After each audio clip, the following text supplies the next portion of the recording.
मुजफ्फरनगर के छोटे से गांव रोहाना कलां से शुरू हुआ एक सफर। किसान परिवार के संस्कारों से लेकर कॉरपोरेट जगत में नेतृत्व की मिसाल बनने तक। ये कहानी है ललित कुमार की, जिन्होंने बिना कोई फीस लिए बच्चों को ट्यूशन पढ़ाकर अपने सफर की शुरुआत की और अपनी मेहनत के दम पर महज 29 साल की उम्र में एक पूरी यूनिट को लीड करके दिखाया। और सफलता के उसी सिलसिले को आगे बढ़ाते हुए आज वे परचेस टीम को लीड कर रहे हैं और अपनी निष्ठा व नए विचारों से उद्योग को एक नई दिशा दे रहे हैं। चलिए रुक करते हैं पीपल ऑफ एसईडी के एक नए अध्याय की ओर। नमस्कार दोस्तों, मेरा नाम ललित कुमार है। मेरा जन्म मुजफ्फरनगर जिले के एक गांव रोहाना कलां में हुआ था। मेरा परिवार किसान परिवार रहा है। मेरे पिताजी रेलवे में कार्यरत रहे हैं और मेरी प्रारंभिक शिक्षा गांव से ही हुई। खेल कूद में मेरी काफ़ी रुचि रही है। स्कूल लेवल पे मैं खो खो, कबड्डी, क्रिकेट ये सब खेला करता था और मैंने डिस्ट्रिक्ट लेवल पे तीनों ही गेम में पार्टिसिपेट किया था। किसान का मतलब ये नहीं है कि वो पढ़ाई ना करें। पढ़ाई तो, शिक्षा तो ज़रूरी है सभी के लिए। हम पढ़ाई के साथ साथ किसान का काम है वो भी किया करते थे कि दादाजी के साथ में, वो सब सीखा हमने। जैसे मेरे पिताजी टेक्निकल बैकग्राउंड से थे, उन्होंने मुझे कहा कि आप पॉलिटेक्निक का एंट्रेंस एग्ज़ाम दें।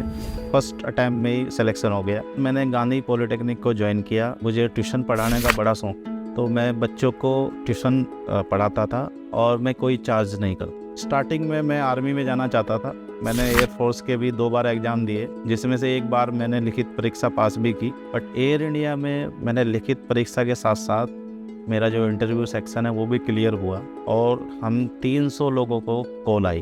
बट 2008 में वापस रिसेशन आया, तो इस वजह से एयर इंडिया ने वो वैकेंसी पोस्टपोन की। गांव की गलियों से निकलकर शुरुआती करियर के संघर्ष तक ललित जी ने हर चुनौती को सीखने का जरिया बनाया। गुड़गांव की एक कंपनी, MNC कंपनी थी, वहाँ मैंने इंटरव्यू दिया तो फर्स्ट अटेम्प्ट में मेरा सिलेक्शन हुआ और 10 जुलाई 2002 को मैंने कंपनी को ज्वाइन किया था। मेरी जो पहली सैलरी थी वो 4,000 रुपये महीना थी। तो मैंने पार्ट टाइम सैटरडे और संडे क्लासेस लेके 3 साल फिर लगाए और मैंने अपनी ग्रेजुएशन पूरी की। तो 2005 में मेरी शादी हो गई थी। वो जब से मेरी ज़िंदगी में आई है, उन्होंने मेरा बहुत साथ दिया है। मेरे बेटे का जन्म 2006 में हुआ, बेटी का 2010 में हुआ। 2010 में जब मैंने गुड़गांव में एक कंपनी में एक इंटरव्यू दिया तो वहाँ से मेरा सिलेक्शन हुआ। तो मुझे ज्वाइनिंग सेला कोई देहरादून में एक हुई। मुझे नहीं पता था कि मुझे वो प्लांट लीड करना, बट मुझे वो प्लांट लीड करने का मौका मिला। एक फेज़ आया 2010 में। किसी ने कहा है कि जब कोई बुरा समय आता है ना तो अच्छे के लिए आता है, कि मुझे 2010 में अपनी जॉब छोड़नी पड़ी फैमिली रीजंस की वजह से। मेरी बेटी का बर्थ हुआ था। उस कंपनी ने मुझे कहा कि आप खड़गपुर आ जाओ और मैं खड़गपुर आने की स्थिति में नहीं था। मैंने फैमिली को प्रेफरेंस दिया। वहाँ एक कंपनी को मैंने ज्वाइन किया 6 मंथ के लिए। उस कंपनी का नाम भी स्प्रे था वैसे। तो मुझे 29 की एज में ही एक यूनिट को लीड करने का मौका मिला। महज 29 साल की उम्र में पूरी यूनिट संभालना आसान नहीं था, लेकिन उनकी मेहनत और सही सोच ने उन्हें एक नए मुकाम पर पहुंचाया। 2011 में स्वयं न्यूमेटिक्स को ज्वाइन किया और वहाँ पर मैं एक यूनिट को लीड कर रहा था। पूरी प्लानिंग एंड पूरा एंटायर ऑपरेशन मैं देखता था प्लांट का। स्वयं न्यूमेटिक्स में मैंने लगभग 9 साल काम किया। स्वयं न्यूमेटिक्स पहले से ही स्प्रे इंजीनियरिंग को मशीन सप्लाई कर रही थी। विवेक सर के कॉन्टेक्ट में आया तो विवेक सर को मैंने अपनी स्टोरी बताई, मैं क्या करना चाहता हूँ। तो विवेक सर ने मुझे ऑफ़र दिया। तो मैंने 1 फरवरी 2021 को स्प्रे इंजीनियरिंग को ज्वाइन किया। मैनेजमेंट से मीटिंग के बाद मुझे बद्दी में टीम लीडर PPC के पद पर काम करने का मौका मिला। वहाँ मैंने चीज़ों को बारीकी से समझा। कुछ सॉफ्ट फ्लोर प्लानिंग पे काम करने की ज़रूरत थी। MIS सिस्टम को थोड़ा सा इम्प्रूव करने की ज़रूरत थी।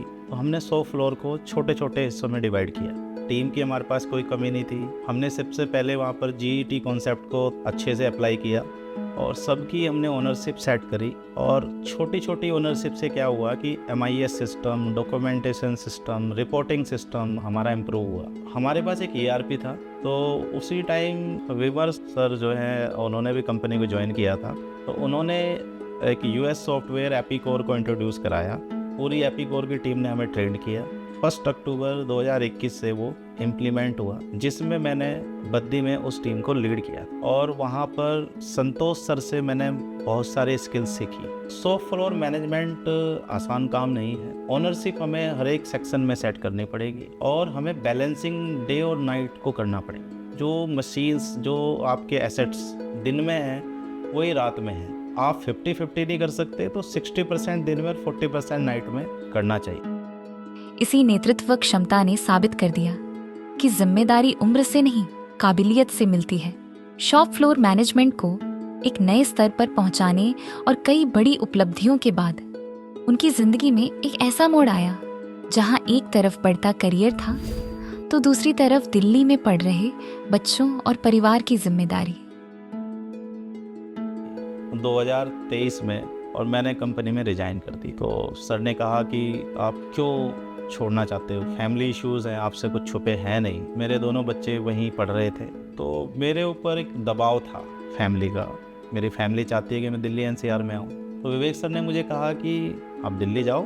कब मना किया, पर स्प्रे में रह के ही। तो सर ने मुझे मौका दिया कि आप वेंडर्स डेवलपमेंट करो। सर के सजेशंस को, गाइडेंस को एक्सेप्ट किया। मैंने दिल्ली एनसीआर से काम करना स्टार्ट किया। यहाँ पर जैसा कि मेरा मैकेनिकल बैकग्राउंड है, तो सबसे पहले मुझे मैकेनिकल आइटम्स की परचेजिंग दी गई। परचेज डिपार्टमेंट को हमने 2 सेक्शंस में डिवाइड किया हुआ है। अगर परचेज में देखा जाए तो पहले से जो टीम काम कर रही थी या सिस्टम काम कर रहा था, सिस्टम अभी भी वही है, बस हम अब अप्रूवल मैट्रिक्स के थ्रू काम कर रहे हैं। अभी भी हमारा जो हायर मैनेजमेंट है वो सिस्टम में अप्रूवल देता है। प्रॉपर ARC करने स्टार्ट की, मिनिमम 2-3 कोटेशंस अरेंज करने स्टार्ट की, नेगोशिएशंस स्किल को इम्प्रूव किया, कंपैरिजंस पे काम करना स्टार्ट किया, कुछ नए वेंडर्स हम सिस्टम में लेके आए।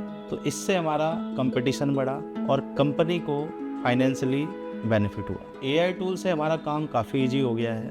कोई इन्फॉर्मेशन अगर हमें कोई टेक्निकली पेपर पे आई है तो हम उसको AI टूल के थ्रू तुरंत चेक कर लेते हैं। अगर मैं अपने एंटायर एक्सपीरियंस से बताऊं तो विवेक सर के साथ मैं बिल्कुल इमोशनल टच में हूं।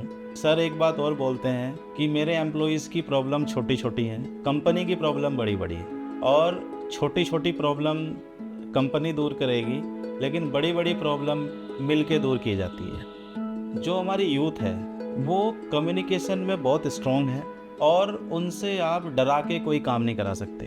बस एक ही है जो चीज़ उनको इम्प्रूव करनी है, थोड़ा पेशेंस की कमी है। तो पेशेंस एक्सपीरियंस के साथ अपने आप आ जाता है। धैर्य रखेंगे तो वो बहुत आगे बढ़ सकते हैं।